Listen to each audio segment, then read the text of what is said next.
every day we're just learning how to love more and more and how to receive love more and more. And we have a wonderful guest with us this morning here from Boston.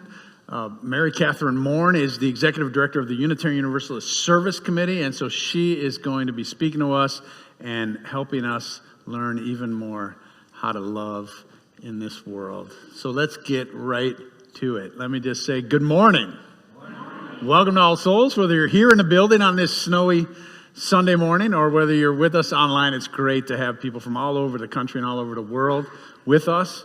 And just to be together, to feel the warmth of each other's presence, people who care in a world that sometimes feels uncaring. And this is our humanist service. The point, each Sunday morning we get together, agnostics, atheists, seekers, people of many different beliefs and questions and doubts, and we all come together and try to figure out how to live our life with even more purpose and even more meaning, and as I said, even more heart and love. So welcome to everyone who's here. If you're here for the very first time, our ushers who are coming down the side aisles have a little gift for you. If you put your hand up as they come by, they will give you a gift to something to take home. On behalf of All Souls, we want to welcome you. I see a few new members, or visitors rather, with us, and it's so great to have you here. So our special guest, Mary Katherine Morn, is a Unitarian Universalist minister for almost 40 years. I know she looks too young, but she started when she was in her 20s, in her early 20s. And she has served congregations all over, a number in the South. And when I got to know her 25 years ago, Mary Katherine was serving our church in Fairfax, Virginia, a large congregation out there. Doing a great job. She just had such a wonderful reputation. Taught me a lot about the ministry because I was just getting into serving as a minister, and she was a veteran at that point and had a lot to teach. But now she's moved on to do this work of human rights and justice in the world, and she's doing incredible things. So you're going to hear more about it throughout our time together this morning. But at this point, I'd like to invite you, if you would join me in saying the words of All Souls Covenant, the promise that binds us together as a diverse community of many different kinds of beliefs. We're joined together by this promise, and it begins with the word love. Love is the spirit of this church, and service is its law. This is our great covenant, to dwell together in peace, to seek the truth in love, and to help one another. Welcome to All Souls, where we love beyond belief. All right. And our chalice lighters this morning will come forward, if you would, Larry and Phyllis Wolverton, who have been members of this congregation for a long time, going back to my predecessor, twice removed, Dr. John Wolf, and they have been members and have served in many different capacities over the years. And one of the things I really appreciate about Larry is that when I came, he was driving our shuttle around and picking people up from all over the city who couldn't drive or couldn't get in here for one reason or another. And he would spend hours on Sunday morning bringing people, taking them back. It was a wonderful, wonderful service that he provided for years. It's actually taken us a long time to replace him since he retired.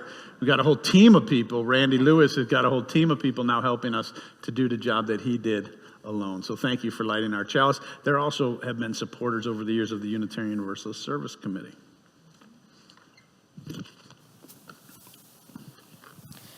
This is the hour. The time has come.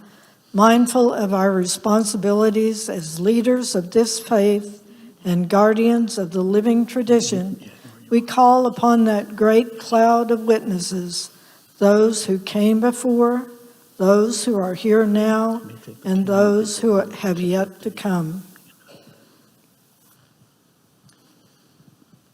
We seek their presence, love, and support in this place at this hour. We kindle this flame to light their path and call them near as we undertake this sacred work.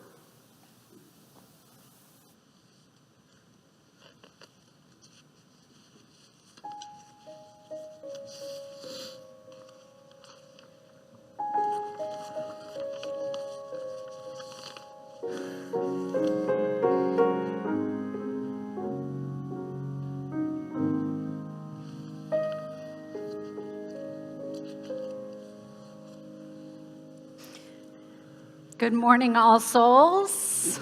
I'm so glad to be with you. I'm coming close because I can see you a little better, and I'm feeling the need for a little more human warmth this morning. I came from Boston. I was expecting something different. But I am so glad to be with you this morning. I want to share a story for all of us about the beginnings of the Unitarian Universalist Service Committee. And it's a story that reminds me of courage. I've been thinking some about what it takes to be brave. I don't know if you know what I mean when I say I've been feeling a little afraid these days, a little bit. And when I think about bravery, I always remember Frog and Toad, right? Do you remember yeah. the friends, Frog and Toad? Yes. And one day they were reading a book about somebody who's really brave, and they wondered, well, are we brave? Do you think we're brave? And so Frog and Toad went on an adventure to discover whether they were brave or not. So they bravely adventured out into the woods and climbed the mountain, and they were feeling very brave. And then they came across a dark cave, and they walked by a dark cave, and they started walking a little bit faster, and then they saw a hungry snake who greeted them, "Hello, lunch!" And they moved even faster, and then a hawk swooped above, and they ran out from under the shadow of the hawk, ran all the way home, shouting at each other the whole way, "We are not afraid!" And they got home, and Frog jumped in the bed, and Toad hid in the closet and shut the door, and from behind the closet, Toad said, "Frog, I am so glad I have a brave friend like you."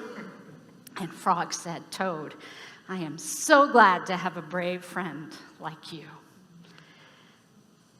I feel braver at church. I am so grateful that you came this morning to be here because you helped me feel brave, and that's kind of how it works. So it was 1939, Prague, Czechoslovakia. Am I in a bad spot for in Prague, Czechoslovakia? And the Unitarians there, part of the Unitarian Church in Prague, it's a big church. It's even bigger than All Souls. At that time, it's not a big church now. At that time, they were having 3,000 people at church every Sunday. And They were humanists too, weren't they? the people in Czechoslovakia at the time were starting to feel afraid. It was 1939 because the Nazis were gaining power. And the Nazis were people who believed that only certain people should be free and have rights. In fact, they thought that people who were Jewish shouldn't be free. And people who are gay and lesbian or trans shouldn't be free. And so the people in Prague called the Unitarians in the United States and said, do you think you could help? We really need friends to come and help us out. And so Martha Sharp and her husband, Reverend Waitstill Sharp, said, well, yes, we would like to try to help. We'll come right over. They did. They came right over. He was the minister of the Wellesley Unitarian Universalist Church. They left 2 small children with friends in the church, and they went to Prague. And while they were in Prague, more people joined them. They came together to help because there were people who needed to escape the Nazis. But it only took a couple of months before the Nazis were actually after the Sharps as well. And so the Sharps themselves had to escape, and they came back to the United States. And while they were in the United States, they visited Unitarian churches, kind of like I'm doing right now. And they talked to the Unitarian churches about the help they needed in Europe, and they gathered money together, and they went back. And that's how the Unitarian Universalist Service Committee was founded.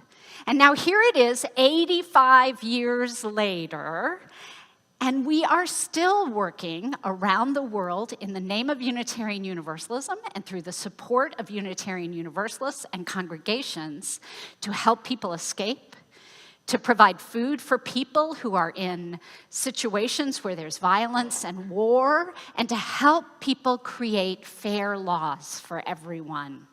And in fact, just in the last 3 years, this congregation has provided thousands of dollars of support for UUSC for our work in Ukraine, where we help people who are LGBTQI, Roma people, Black people who have been trying to get safely out of Ukraine, people with disabilities, many communities who aren't well served in times of crisis.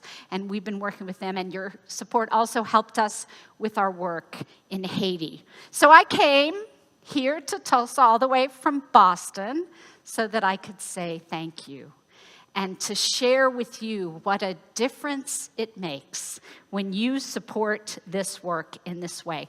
When we work together, when we partner to face hard times, when we find our courage and we discover that together we really are stronger. I am so glad that you came to church, to the service today. I'm so grateful for those of you online, because your being here, our being together, helps me feel stronger and a little bit more brave.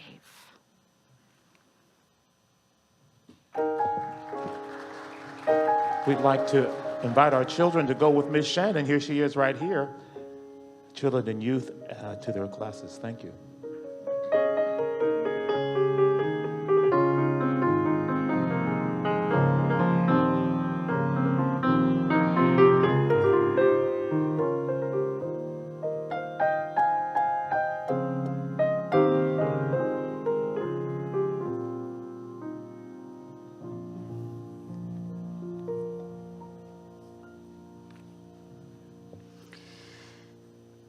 From Frog and Toad, I'd like to move to Reverend Dr. Martin Luther King Jr. Words from his very last address to the Southern Christian Leadership Conference in August of 1967. He was giving the speech there called, "Where do we go from here?" Great question. Where do we go from here? He was providing a critique of capitalism and its impact on human rights, and talking about a very particular challenge that progressive people often have related to power. Power, properly understood, is nothing but the ability to achieve purpose. It is the strength required to bring about social, political, economic change. Now, a lot of us have our moral convictions and concerns, and so often we have problems with power. We get itchy about power. There's nothing wrong with power if power is used correctly. You see, what happened is that some of our philosophers got off base. And one of the great problems of history is that the concepts of love and power have usually been contrasted as opposites, polar opposites. So that love is identified with a resignation of power, and power with a denial of love. What is needed, he continues, is a realization that power without love is reckless and abusive. And love without power is sentimental and anemic. Power at its best is love implementing the demands of justice. And justice at its best is power correcting for everything that stands against love.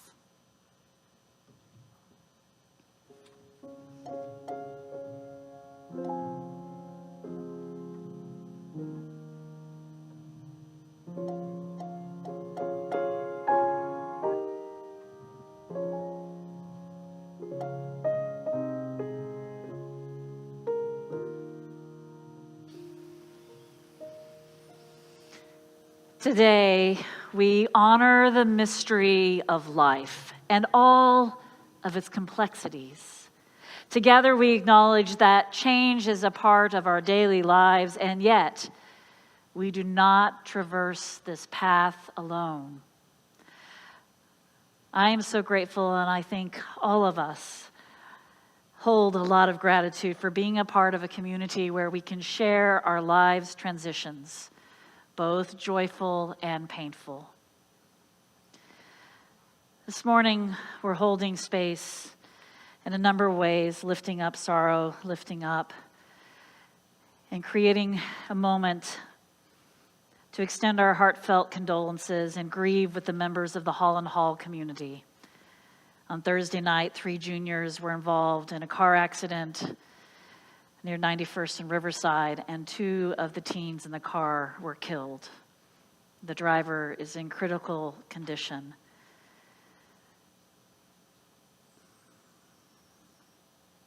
We're holding space for all those who are touched by those 3 young people, the unimaginable loss. This morning, we are holding space for Alyssa Hall's mother. She lives out of town and she is critically ill. Sending so much love their way. We're holding space for Joanne Huber, who this morning is continuing a long journey in the hospital. For the last 2.5 weeks, she's had pneumonia, and now she has the flu. This morning, we're holding space for Anitra Lavenhar. Her uncle, Bob Fisher, died on Thursday, keeping Anitra and her family in our hearts. And this morning, we turn, and as our hearts are saddened with these candles that have been shared, or the places I'm holding space in this moment, is that there's also a season of love. A season of love and remembering Dawn and Lynn Budis on their happy occasion of meeting on a Valentine's party long ago. And this morning, lifting up Earl and Josie Goodman's 50th wedding anniversary on Valentine's Day. So.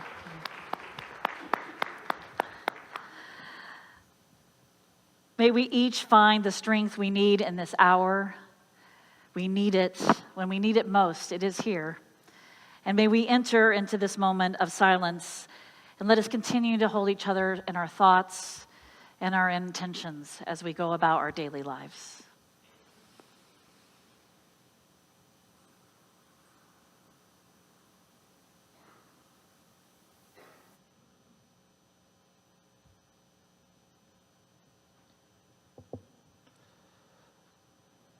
There's a song that with the choirs are here. I think they're sitting in the pews with you, but they're going to come up. Thank you, choirs. The adult choir and chamber choir. Would you help me welcome them, please? There's a song that was written several years ago, and our guest today, Mary Katherine Morn, was one of the collaborators on creating that song. She wrote the lyrics for it, and the choir is going to sing it for you. We may have some words on the screen for anybody who may want to just sing along, but we're grateful to have the choirs here to sing this today. It's called "The Fire of Commitment." Who knows? Maybe Mary Katherine may talk a little bit about that song, maybe just a little if you want to.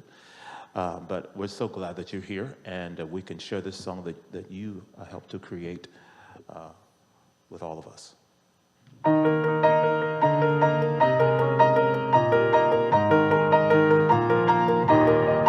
From the light of days remember, burns a beacon bright and clear, guiding hands and hearts and spirits into faith set free from fear.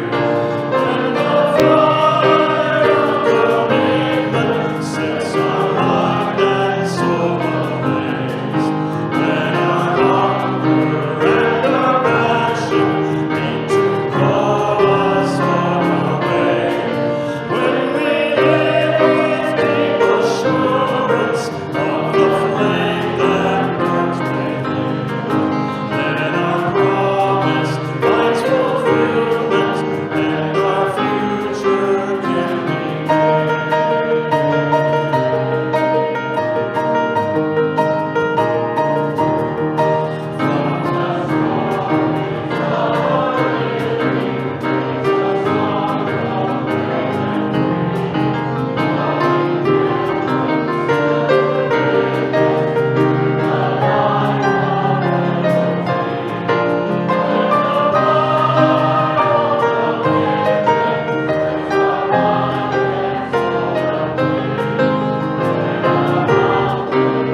justice, live by all courageous choice.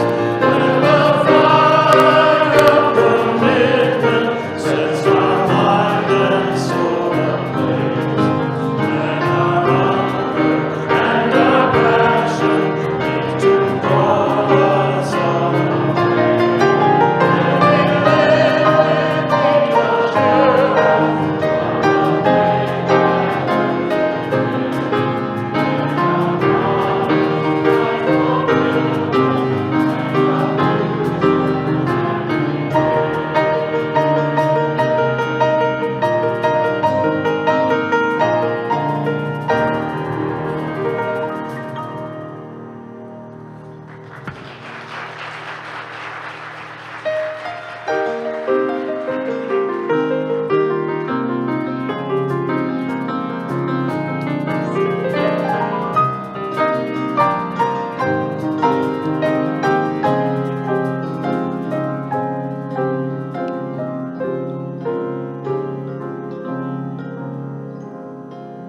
Thank you, choir. Choir comes early and they stay late, and we are grateful to all of you. And thank you to all of our musicians and everyone who has helped bring this service together. And thank you to all of you for coming. I'm especially grateful to Marlon for the welcome. I reached out to Marlon and asked if I could come and visit and say thank you and share news about our work and invite you to be part of it. And Marlon's gracious yes is much appreciated. And I am actually very honored to be here. I have followed, is it okay if I move this a little? I have followed this congregation, All Souls in Tulsa, since I was in seminary. I was 23 when I met John Wolfe.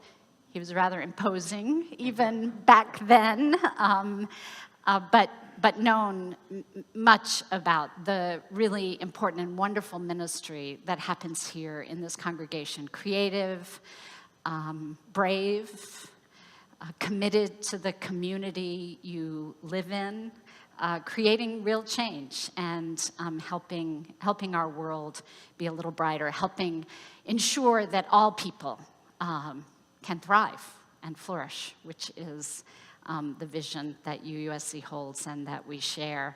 And it's been such a joy to reconnect with Nicole, and how lucky you are that Nicole is available to be part of this ministry team.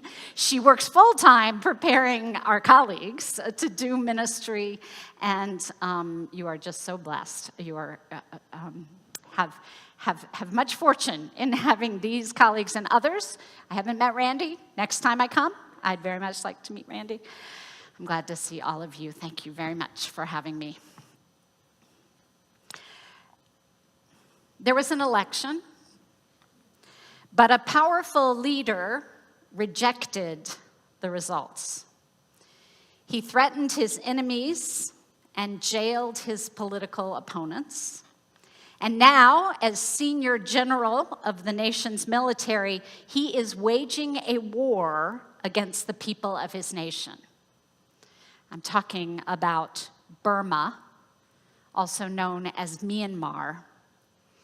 This coup, this takeover of power, happened in 2021. We actually, the board, UUSC board, and I were on a call in February of 2021 with partners, UUSC partners working in Burma, primarily related to supporting the genocide, the people who were impacted by the genocide of the Rohingya there in Burma, also known as Myanmar.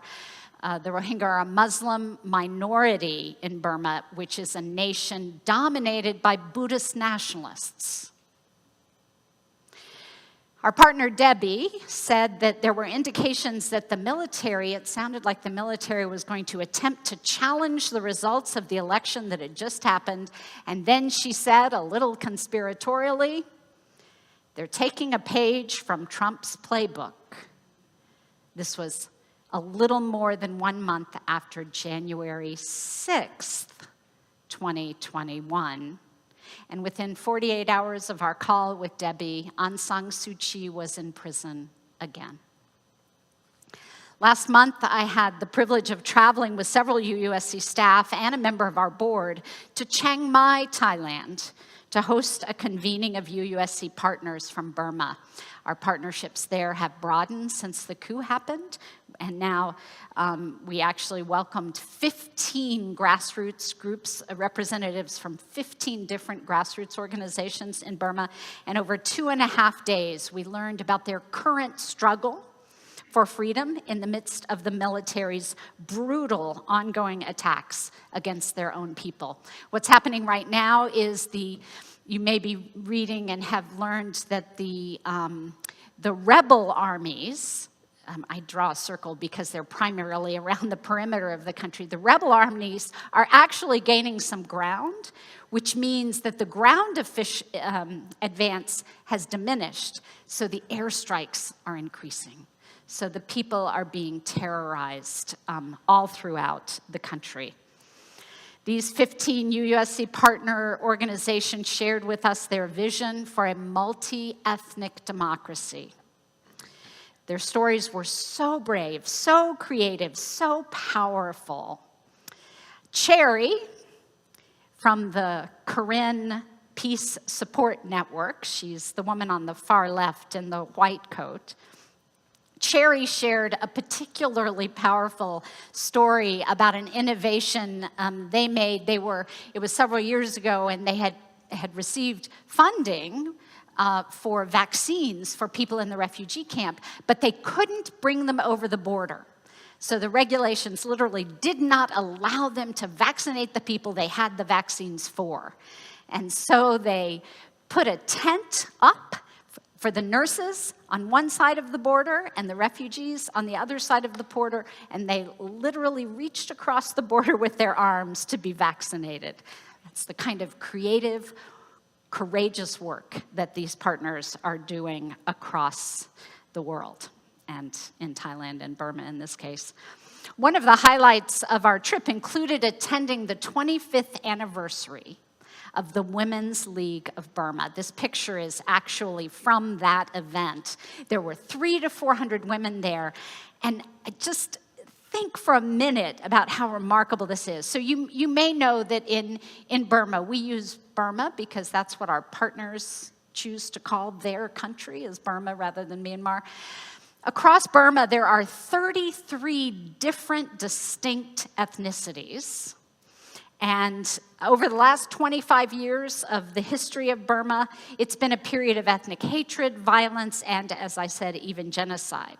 And yet through the last 25 years, these women, across all these differences, have been meeting, envisioning the future, building toward the time when there can be a true democracy in Myanmar. And while we were there, Assad was taken down in Syria. And it was so powerful to see these leaders experience that victory. And they told us, they said, it's going to happen here. It's not going to be long. I hope they are right. I feel so grateful for the gift of witnessing their vision and their courage, their love, and their power. It was poignant for those of us who were visiting throughout our time together to experience a kind of reversal as our partners sought to support us in the midst of our own challenges. This was December this year. So they were supporting us in our own coming understanding of the potential human rights impacts of the incoming U.S. administration. They reminded us about the power of resistance and assured us that we are all in this together. And UUSC's Burma partners aren't the only ones reaching out with this kind of support. Juan Jose from Pope No, our partner in Guatemala, also reached out during that time. Pope No is an organization inside Guatemala that is set up, among other things, to provide support for unaccompanied youth who are deported from the United States, sent back home to Guatemala without any resources, any sense of where they're going to go. And Pope No builds community for them, helps them find family when they are deported, and supports them in many ways. Juan Jose has spent decades working in dangerous conditions, providing opportunity and self-determination for communities living under the weight of government oppression and violence. And the day after our election, he wrote to let us know that he was thinking of us, mourning with us over the expected impact on human rights, and sending us strength. Remember, he said, the resistance of generations makes us stronger. We are not the first, and we will not be the last people to resist. I am glad for this opportunity today to introduce you to Juan Jose and Cherry. When I read Dr. King's words about love and power, I see their faces and the faces of many other UUSC partners we have the privilege of working with in hard times like these. I also really appreciated during the past week having the opportunity to hear Marlon's really important guidance for health and well-being in hard times. Did you hear it? Really helpful guide. I needed it. I'm grateful for these words, reminding me to ground myself and then also to fire myself up.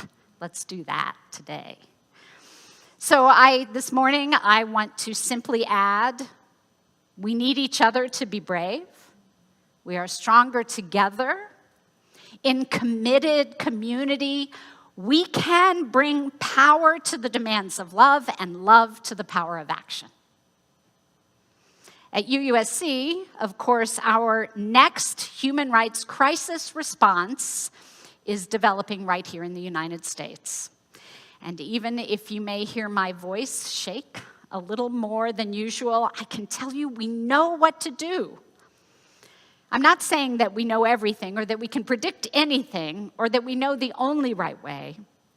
But I am saying, and you know this, we know what matters. We've learned this again and again from communities that resist. At UUSC, from our partners, we know how to resist tyranny and oppression wherever they may emerge.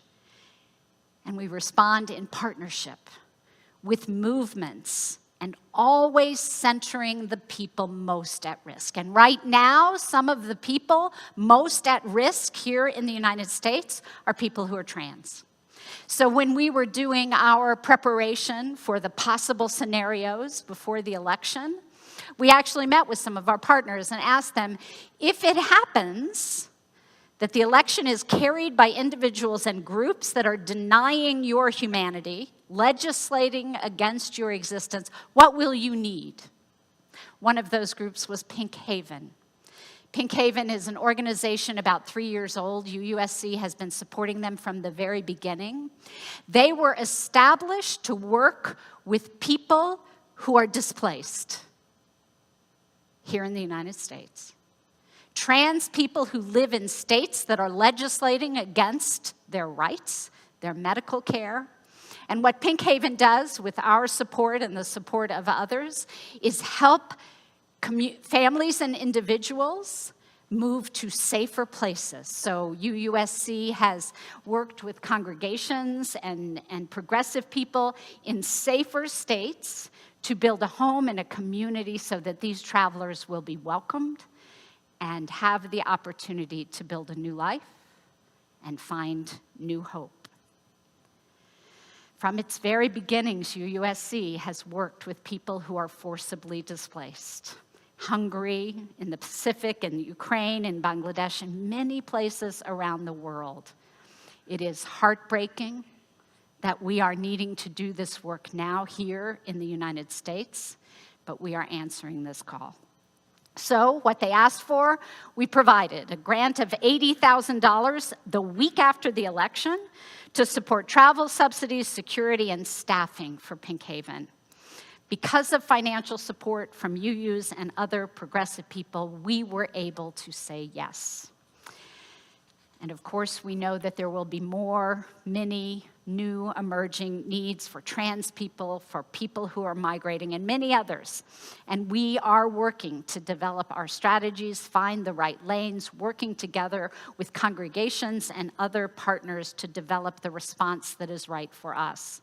Just this last week, we started work supporting a legal case against the administration concerning their illegal and immoral freeze on funds for foreign assistance. We'll be providing an amicus brief that includes the direct impacts on our partners on this terrible action related to this small portion of the U.S. federal budget, cutting these funds for communities that are in desperate need around the world. And even as we are determining new ways to respond to the crisis here at home, our work around the world with 75 grassroots partners in 25 countries continues. Our commitments to partners and movements is as critical as ever. I know that sounds like a lot. I'm always a little hesitant to kind of reveal how bold our vision is. Our mission is to advance human rights for all people. And how could it be any less than that? Our strategy, though, is to focus on small, locally led organizations led by people impacted by oppression and who create innovative, local, effective ways to not only meet human need, but also to change the systems that create the need in the first place. Our strategy arises from our commitment to the inherent dignity of all people. And at UUSC, our mission, you often hear in UU congregations about the inherent worth and dignity of all people. Our mission, I actually got it wrong in my first couple of years at UUSC. I kept saying, I'd always said the inherent worth and dignity of all people. But at UUSC, our mission actually affirms the inherent dignity and power of all people, of all people. You feeling powerful? Yeah, me too. Was that a non-answer? So are you feeling powerful? Seriously. Yeah. Me too. I hear you. And I'm here to share that it is one of the gifts that I have discovered at UUSC is how our partners show us again and again that power at its best is love implementing the demands of justice, and justice at its best is power correcting everything that stands against love. And this is a really important point for us, this connection between love and power. It's actually relates to what we say about ourselves as Unitarian Universalists, what you all say about yourselves, that you love beyond belief, that you have a vision of a better world that you work every day to create. That is a beautiful statement. Did you know that's what you say? You work every day for the vision of a better world that we can create together. It's easy, though, to feel overwhelmed, yes? It's easy to feel powerless. It's easy to forget the strength and power and vision we share. It reminds me of what one minister called the cardinal sin of Unitarian Universalism, I would say of many progressive people. The cardinal sin is sophisticated resignation. This world's a complicated place. I'm just one person. What difference can I make? Well, friends, we just don't have time for that nonsense. All our talk about love is critical, but unless we remember our power, our love's going to be anemic and sentimental. Do you feel powerful? Thank you. Thank you. If you think power is only for the brightest, the luckiest, the most privileged, this reminds me of another of my favorite words from Dr. King when he says, you don't have to be the smartest person in the room. You don't have to have high degrees. You just have to serve, you just have to be a person. You don't need anything special to serve. I'm reminded of that right now. We do not have to be privileged or smart or lucky to be powerful. And I want to share a little more about a few more UUSC partners who demonstrate this in really kind of ordinary ways. Ordinary folks, not the brightest. I mean, they're wonderfully smart. Don't tell them I said that. Who are taking ordinary circumstances and making real change in the world. First of all, Suleiman Wellings-Longmore. He's a partner with Haitian Bridge Alliance. Suleiman is a legal fellow supporting a several-year research project that is about to be published, documenting the unequal impacts of the U.S. immigration system. One of the pieces of work we do with our partners is this kind of research, documenting the impacts of human rights abuses.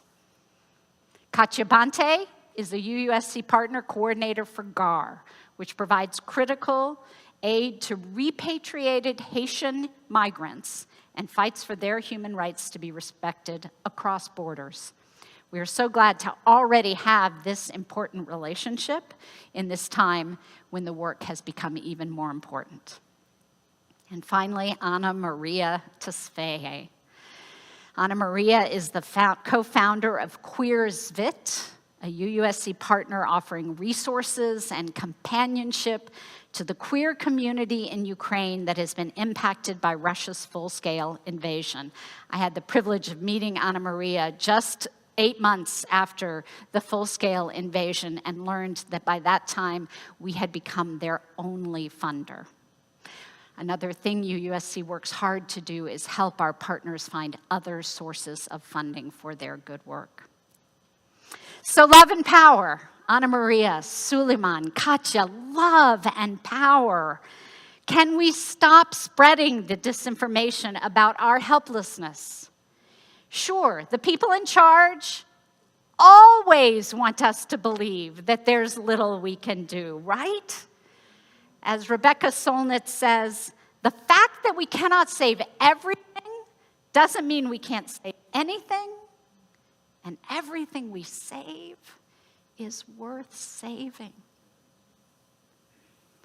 Around the world, with your support, UUSC works with partners to challenge the systems that deny the dignity and worth and power of people, and the systems that try to trick us into believing there's little we can do. In rejecting the notion that there is no other way, that there is little we can do, feminist activists in Poland, climate activists in the Pacific, grassroots groups in Burma, feminist farmers in Nicaragua, water defenders in Honduras, democracy activists in Haiti, Unitarian Universalists in Tulsa, and many others are committed to imagining what will make it possible for all people to flourish, for all people to thrive. Could you tell me that you feel powerful? Yes. And when you are tempted by despair, when you start to lose this power that we find together in this room week after week, I hope you'll remember Cherry and Juan and Suleiman and Katya and Anna Maria, because they are with us just as we are with them. And whatever happens in the coming days and weeks and months, we will gather together as we have this morning, with courage, greeting one another in love, committed to a shared vision of fairness and justice, and finding new ways to creating that better world that we know is possible. Power without love is reckless and abusive. Love without power is sentimental and anemic. But friends, love that knows purpose and power that is animated by love, that right there is a whole new world. Let's go.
All right. Beautiful. Love these musicians we have.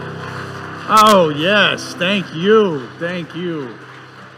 You know, I'm just so inspired by the work that the service committee is doing, but I'm also just stunned by the fact that they're having to apply things that they've been applying around the world for decades with dictatorships and military dictatorships and autocratic governments. They're now having to apply here in the United States vis-a-vis some of our transgender siblings and others in our communities, women's reproductive choice and all kinds of other things where folks are having to run and flee from our own government that is trying to do injustice. So it's amazing the work that you're doing, Mary Catherine, you and your staff and your team and all the partners that you work with. I'm so inspired to support their work.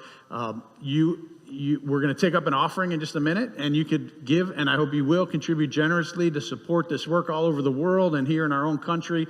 And also, you got an envelope when you with your order of service, and that, if you would like to join, because, you know, giving in the plate is wonderful and is going to support their work, but if you want to become a member, you can put your gift in this envelope, and they have a table just outside or just in Emerson Hall, and after the service, bring it over. That's what I'm going to do. I'm renewing my membership here, a family membership for $150, which gets matched. So it'll be $300 for the organization today. But you can, if you can't give 150, maybe you can give 100, maybe you can give 80, 60, 40. But do something if you're interested in becoming yourself a partner in this good work that's happening. I mean, I wish I could go out to Burma and Haiti and these other places and get into the fray, but of course I can't. So I'm so glad there are people like you who support those on the ground there to do the good work. So please give generously as we take up an offering in just a minute. We have a few announcements. Most of them are all printed in your program. So look in your program, and they're posted online in the chat. But you'll see that Booksmart Tulsa has an amazing event coming up on Wednesday. Tamika Mallory is going to be here, an incredible activist, woman's leader that's going to be here. And she's going to be in dialogue with Dr. Tiffany Crutcher, a great friend of the church here from the Crutcher Foundation. Also, if you are a parent of a 7th through 9th grader and you're going to enroll your child in our fantastic Our Whole Lives sexual education curriculum for them, which I highly recommend, you need to come to a mandatory meeting this Wednesday night at 6:30. Please be looking for, especially these Wednesday night programs, be looking on our Facebook and social media and website, because we're here, some weather's going to be coming in, and we're not exactly sure what to expect. So just in case we have to pivot a little bit, please know that. And then on Friday, we've got the movie, The Mistranslation That Shifted the Culture, 1946. It's a movie that explores the story behind the mistranslation of the word homosexual in the Bible that has caused a lot of suffering in this world. So, very interesting documentary, and we'll be seeing it and talking about it. And then lastly, mark your calendars for February 28th, a week from Friday, when we're going to have our big trivia night here that supports our children and youth choirs. It's just a fun night.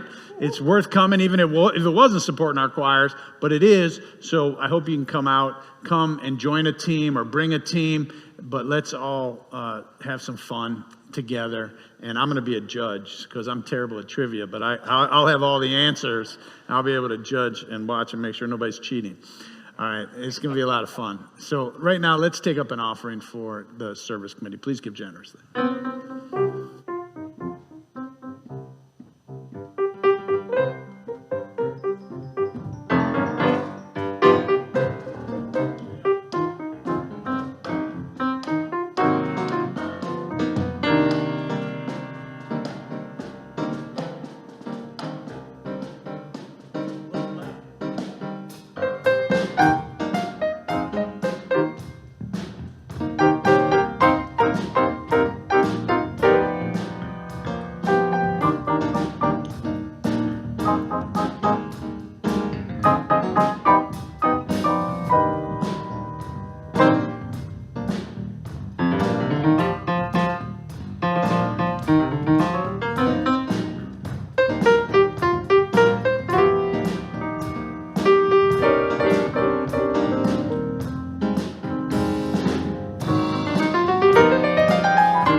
I didn't want to get up because I didn't want you guys to stop. That was fantastic. All right, it's a lot of fun. All right, just keep going. Just keep it going. Hey, if you're online, stick around on Zoom for some conversation. If you're here, go into Emerson Hall. We've got some refreshments and chance to meet each other, and also check out the UUSC table. Maybe pick up a brochure or put in a membership with your envelope.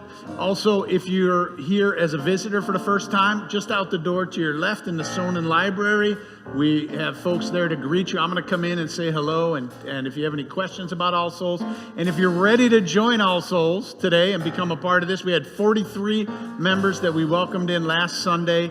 But if you're ready to join All Souls, we'd love to have you part of our All Souls family, and we're going to have a joining class at 12:45. It's just a short kind of introduction, answer your questions. If you're thinking about joining, you can also go and get your questions answered. And that's just upstairs in room 206, 203, upstairs. Look for Nicole. She'll be up there. And we really look forward to welcoming some new people. At this time, I'd like to invite Mary Catherine to come forward and say some words to send us forth into this world. It's a little cold today, but the sun is shining here in Tulsa, and we know that it can be a bit of a cold world out there for some people who are not being, afforded their basic human rights and dignity. But we know that by coming together in the way that we do and doing the work that you do, that we together can make a positive difference. We can make the sun shine. We can warm some people up who are in some very difficult circumstances. So thank you for all your support and all that you do. Let's go out into the world today and warm it up with our sunshine, with our light, with our gifts and our goodness and our power. Let's prepare to do that. And I invite you to take just a moment and find the power. I want you to look within and know that within burns a light in each of us, a light of love. And look around. These friends have brought power and courage that we can borrow when we need it. And look beyond.